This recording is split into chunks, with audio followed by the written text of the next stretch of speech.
बिस्मिल्लाहिर्रहमानिर्रहीम। मुख्तार सकफ़ी के मुतल्लिक़ गुफ्तगू जारी थी। तीसरा हिस्सा पेश खिदमत है। पहले दो हिस्सों में हमने रिफ़ा बिन शद्दाद से सही सनद के साथ शहादतें पेश की थीं उसके कज़्ज़ाब होने पर और उसके इस दावे पर कि मेरे पास जिब्रील और मीकाईल अलैहिस्सलाम आते हैं, और ये भी हमने साबित किया था कि रिफ़ा बिन शद्दाद का बनु उमैया के साथ कोई ताल्लुक़ नहीं। इसलिए मिर्ज़ा जहलमी का ये कहना कि ये बनु उमैया की साजिश है मुख्तार सकफ़ी के मुतल्लिक़ जो मनफी प्रोपेगेंडा किया गया है, तो मिर्ज़ा जहलमी की ये बात सिवाय गप के और कहानी के कुछ नहीं है। तीसरे हिस्से में आपके सामने मिर्ज़े की एक और कहानी पेश करना मकसूद है। मिर्ज़े ने इब्ने कसीर रहमतुल्लाह अलैह के मुतल्लिक़ कहा कि उन्होंने मुख्तार सकफ़ी की बड़ी तारीफ़ की है। मौलाना इस्हाक़ साहब को छोड़ दें आप, इब्ने कसीर ने भी तारीफ़ की है कातिल हुसैन के को कत्ल करने पर अबू बैदा इसकी मुख्तार सकफ़ी की, और कहा कि इसने मुसलमानों के दिल ठंडे किए। इब्ने कसीर ने कहा? बिल्कुल इब्ने कसीर ने लिखा। हालांकि इब्ने कसीर के बारे में बरेलवी कहते हैं नासबी थे, नाउज़ुबिल्लाह। नहीं, कोई नासबी शस्बी नहीं थे, झूठ बोलते हैं। आपने मिर्ज़े की बात सुन ली, हमें बड़ी हैरानगी होती है मिर्ज़े के शागिर्द इसकी हर बात को अंधाधुंध किस तरह तस्लीम कर लेते हैं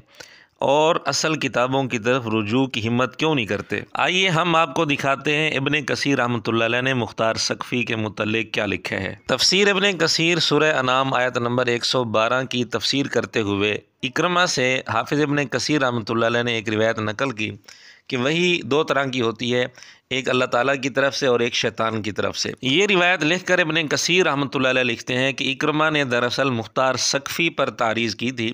फिर इसका तारुफ़ करवाते हैं कि ये मुख्तार बिन अबी उबैद है, क़ब्बहहुल्लाह, अल्लाह इसका बुरा करे। वकाना यज़उमु अन्नहु यातीहिल वहयु, मुख्तार सकफ़ी ये दावा करता था कि मेरे पास वही आती है। और लिखते हैं कि इसकी बहन का नाम सफ़िया था जो इब्ने उमर रज़ी अल्लाह तआला अन्हु के निकाह में थी और वो नेक औरत थी। आगे लिखते हैं कि इब्ने उमर रज़ी अल्लाह तआला अन्हु को जब बताया गया कि मुख्तार दावा करता है कि उसकी तरफ वही आती है, तो इब्ने उमर रज़ी अल्लाह तआला अन्हु कहने लगे कि वो बिल्कुल सच कहते हैं, क्योंकि शैतान भी तो वही करते हैं अपने दोस्तों को, तो ये वही शैतान की तरफ से वही है। इसी तरह तफसीर इब्ने कसीर यही सूरत अनाम आयत नंबर 121 की तफसीर करते हुए इब्ने कसीर रहमतुल्लाह अलैह लिखते हैं कि इब्ने उमर रज़ी अल्लाह तआला अन्हु से एक आदमी ने कहा कि मुख्तार सकफ़ी ये दावा करता है कि उसकी तरफ वही आती है, तो उन्होंने कहा बिल्कुल सच कहता है। फिर ये आयत पढ़ी, व इन्न शयातीन लयूहून इला औलियाइहिम, यानी शैतान अपने दोस्तों को वही करते हैं। इसी तरह एक और रिवायत लिखी है कि एक आदमी इब्ने अब्बास रज़ी अल्लाह तआला अन्हु के पास आया और आकर कहा कि अबू इसहाक़ यानी मुख्तार सकफ़ी का ये दावा है कि गुज़श्ता रात उसके पास वही आई है।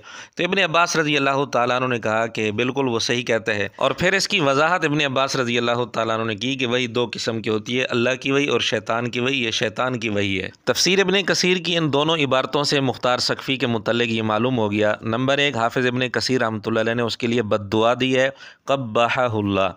नंबर दो, हाफिज़ इब्ने कसीर ने लिखा है कि वो दावा करता था कि उसके पास वही आती है।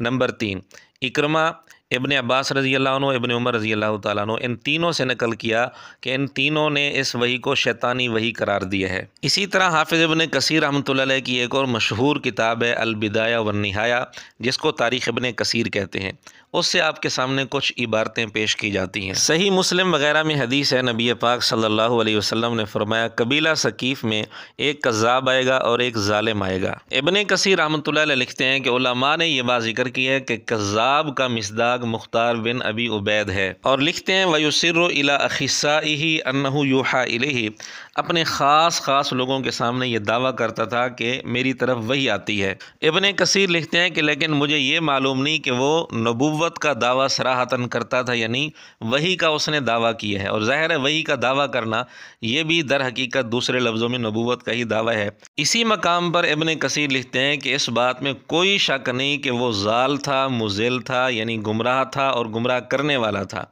अल्लाह ने मुसलमानों को उससे राहत दे दी बाद इसके कि उसने दूसरे ज़ालिमों से इंतकाम लिया, यानी कातिलीन हुसैन से उसने इंतकाम लिया।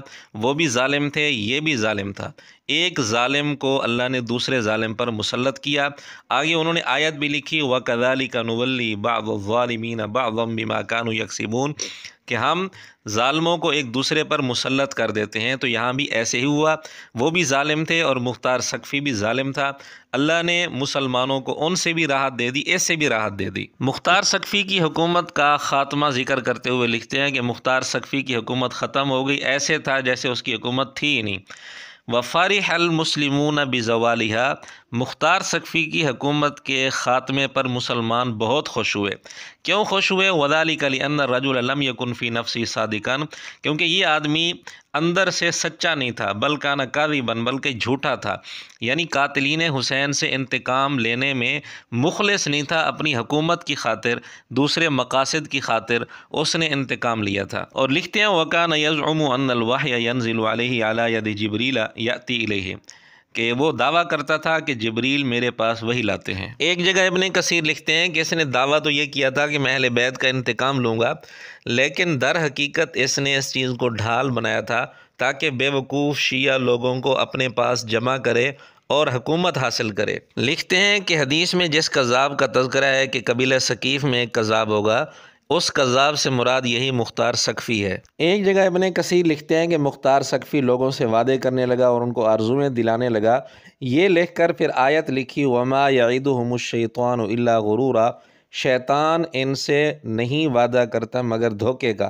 تو اس عبارت میں مختار ثقفی کو انہوں نے شیطان قرار دیا ہے۔ ایک جگہ لکھتے ہیں مختار ثقفی کی بہن بڑی نیک عورت تھی، لیکن خود مختار ثقفی فاجر تھا اور کافر بھی تھا۔ اس عبارت میں ابن کثیر رحمۃ اللہ علیہ نے مختار ثقفی کو واضح لفظوں میں کافر لکھا ہے۔ ایک اور جگہ واضح طور پر لکھتے ہیں وَيُبْطِنُ الْكُفْرَ الْمَحْضَ، اس نے خالص کفر چھپایا ہوا تھا۔ یہ چند ایک عبارتیں آپ کے سامنے پیش کی گئی ہیں ابن کثیر رحمۃ اللہ علیہ کی، جن کا حاصل یہ ہے کہ انہوں نے اس کو ضال، مضل، شیطان، ظالم، کذاب، فاجر، کافر، وہی کا مدعی، خالص کفر کو چھپانے والا قرار دیا اور اس کو بد دعا دی قبحہ اللہ، اور یہ کہا کہ اس کی حکومت کے ختم ہونے پر مسلمان خوش ہوئے، بلکہ ابن کثیر رحمۃ اللہ علیہ نے بھی خوشی کا اظہار کیا کہ اللہ نے مسلمانوں کو اس سے راحت دے دی۔